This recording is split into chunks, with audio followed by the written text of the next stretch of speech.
Hello viewers, একদমই নতুন এবং ইউনিক একটা রেসিপি নিয়ে আমি চলে আসলাম আপনাদের মাঝে।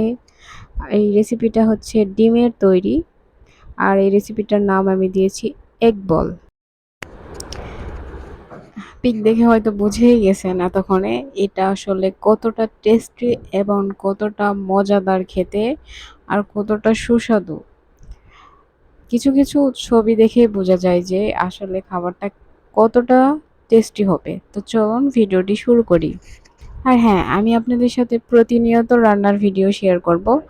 তো আমার চ্যানেলটি অবশ্যই সাবস্ক্রাইব করে রাখবেন এবং ভিডিওতে লাইক কমেন্ট করবেন। রেসিপিটি রান্না করার জন্য প্রথমে 4টা ডিম সিদ্ধ করে নিয়েছি।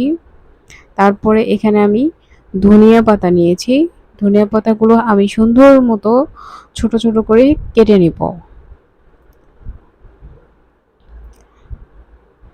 ধনিয়া পাতাগুলো আমার কাটা হয়ে গেছে। এরপর আমি নিব 3টা পেঁয়াজ।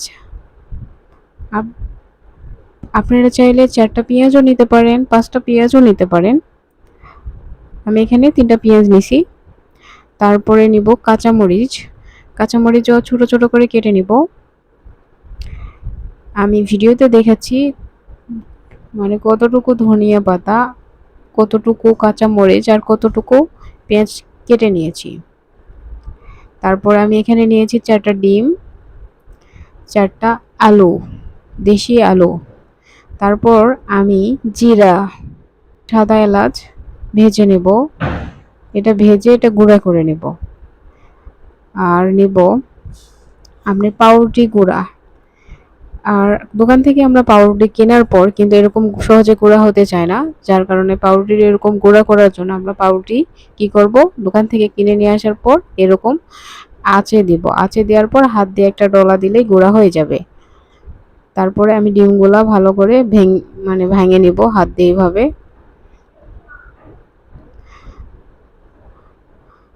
আলু এইভাবে ভেঙে নিব, ভিডিওতে যেভাবে ভেঙে নিলাম। তারপর এর মধ্যে আমি ধনিয়া পাতাগুলা দিয়ে দিব।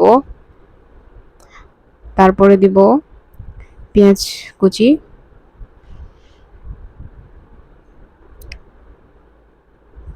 তারপর দিব কাঁচামরিচ কুচি। তারপরে দিব লবণ, 1 চামচের একটু কম লবণ। আপনার চাইলে আরও লবণ কম দিতে পারেন, এখানে বেশি লবণ লাগে না। তারপর 1/2 চামচ হলুদ। তারপরে জিরা, জিরা গুঁড়া 1 চামচ। তারপরে সবগুলান উপকরণ একসাথে মিক্সড করে নিব, হাত দিয়ে এইভাবে মাখিয়ে নিব। মাখানো প্রায় হয়ে এসছে। মাখানো হয়ে গেলে আমি হাত দিয়ে এরকম ছোট ছোট আকারের বল তৈরি করে নিব। এই তো এটাই হচ্ছে আমার এগ বল, এগ চাপও বলা যায়। আবার এইটাতে একটা কাঠি বসিয়ে দিলে হয়ে যাবে কি এগ ললিপপ। এটা কিন্তু খেতে অনেক সুস্বাদু, মানে অনেক স্বাদ খাইতে। একবার হলেও বাসায় ট্রাই করবেন। আমি তো একে একে সবগুলান বল তৈরি করে নিলাম। তারপর একটা বাটিতে একটা ডিম ভেঙে নেব, ফাটিয়ে নেব। এই ডিমটা কেন নিলাম সেটাও আমি ভিডিওতে দেখাচ্ছি। ভিডিও আপনারা দেখতে থাকুন, না টানে ভিডিও দেখতে থাকুন। ভিডিও কিন্তু টানে দেখলে বুঝতে পারবেন না কিছু। তারপরে চামচ দিয়ে আমি ডিমটা এভাবে ফাটিয়ে নিলাম। ফাটিয়ে নেওয়ার পর যেগুলো আমি এই তো বল বানিয়ে রাখছি, ডিমের ডিমের বল মানে এগ বল, সেগুলাতে ডিমটা ভরে নিলাম। তারপরে পাউরুটি গুলাও ভরে নিব এভাবে। ভরানো হয়ে গেলে আমি কড়াইয়ে তেল দিয়ে দিব গরমের জন্য।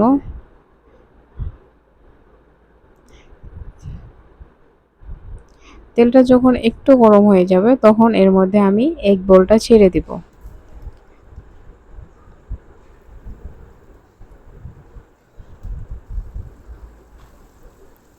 আস্তে আস্তে আমি সবগুলান যতগুলান বল বানিয়ে রাখছিলাম আমি আস্তে আস্তে সবগুলান ছেড়ে দেব। হালকা আছে আমরা একদম লো আছে আমরা ভেজে নেব। এটার কালারটা কিন্তু খুবই সুন্দর দেখতে, মানে দেখেই খাইতে মন চায়, মুখে একদম পানি চলে আসে। এই তো আমার ডিমের এই রেসিপিটি প্রায় হয়ে আসছে। দেখতেই বোঝা যাচ্ছে কতটা সুন্দর আর কতটা মুচমুচে এবং ক্রাঞ্চি হয়েছে, মানে দেখেই কিন্তু বোঝা যাচ্ছে এটা খেতে আসলে কতটা স্বাদ হবে। আপনারা চাইলে বিকেলের নাস্তায়, সকালের নাস্তায়, এমনকি বাসায় যখন মেহমান আসে তাদেরও কিন্তু এই রেসিপিটি করে খাওয়াইতে পারেন। বাচ্চাদের টিফিনেও এই খাবারটি দিতে পারেন। আর হ্যাঁ, আমার ভিডিওটি যদি ভালো লেগে থাকে তাহলে অবশ্যই আমার চ্যানেলটি সাবস্ক্রাইব করবেন। এরকম ভিডিও দেখার জন্য আমার চ্যানেলটি অবশ্যই সাবস্ক্রাইব করবেন এবং লাইক কমেন্ট দিয়ে আমার পাশে থাকবেন। Thank you.